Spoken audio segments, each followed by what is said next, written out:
కలవకుండా మీతో కలిసి కూర్చొని తినకుండా అట్లా ఎవరన్నా ఉంటే వాళ్ళని అట్లనే వదిలేయొద్దు, ఓకేనా?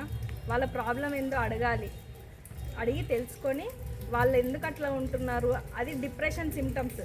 ఇప్పుడు ఈ మధ్యలో చాలా పెరుగుతున్న సిమ్టమ్ అది, డిప్రెషన్ కానీ మెంటల్గా డిస్టర్బ్ అవ్వడం కానీ. అది మనం మోరల్ సపోర్ట్ ఇవ్వకపోవడం వల్ల వాళ్ళు అట్లా డిప్రెషన్లోకి వెళ్ళిపోతూ ఉంటారు. కాబట్టి మీరు మీ వీలైనంత వరకు మీరు హెల్ప్ చేస్తూ ఉండాలి.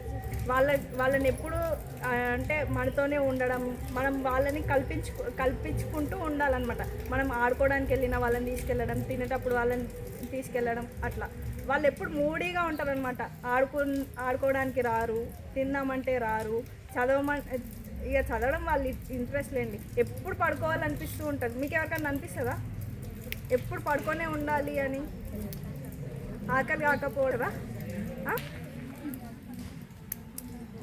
ఇవన్నీ డిప్రెషన్. ఈ మెంటల్ హెల్త్ అవేర్నెస్ అనేది డిప్రెషన్ని పోగొట్టడానికి చేస్తున్న ప్రోగ్రామ్, ఓకేనా? నేను డాక్టర్ కీర్తన, పిహెచ్సి వేల్పూర్. ఈరోజు వేల్పూర్ మండలంలోని ఎస్సీ/బీసీ వెల్ఫేర్ హాస్టల్కి వచ్చి టొబాకో ఫ్రీ అవేర్నెస్ గురించి చెప్పడం జరిగింది. సిపిఆర్ గురించి అవేర్నెస్ ఇవ్వడం జరిగింది. మెంటల్ హెల్త్ ప్రోగ్రామ్ గురించి అవేర్నెస్ ఇవ్వడం జరిగింది.